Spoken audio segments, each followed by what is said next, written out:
Now, I don't know if you believe in strange things, but sometimes the oldest roads have the best stories. Back when I was younger, there was an old dirt road not too far from where we lived. Everybody knew about that road, nobody really talked about it much. But everybody knew about it. At the very end of that road sat an old, abandoned farmhouse. The kind of place that looked like time had forgotten it. The porch boards were crooked, the paint was peeling, and there was an old rocking chair sitting there that nobody had touched in years. Well, one night, me and a couple of buddies decided we were going to ride down there just to see what we could find. Now, we weren't looking for trouble, we were just young and curious, which usually means you're about to find trouble anyway. We parked the truck and started walking toward that old farmhouse, and that's when we noticed something strange. That old rocking chair was moving slowly back and forth.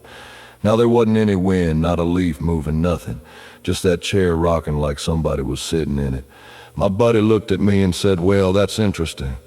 Now, when a grown man says that's interesting in the middle of the night, what he really means is, "I don't like this and I want to leave."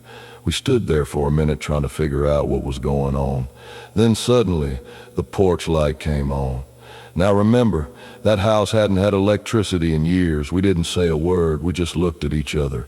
And without anybody having to make the decision, we all started walking back to the truck. Ain't nothing like three grown men suddenly remembering they left something important somewhere else. We got in that truck, started it up, and drove out of there. But before we reached the end of the road, my buddy looked in the mirror and said, "Did y'all see that?" We all looked back, and sitting in that old rocking chair was somebody waving goodbye.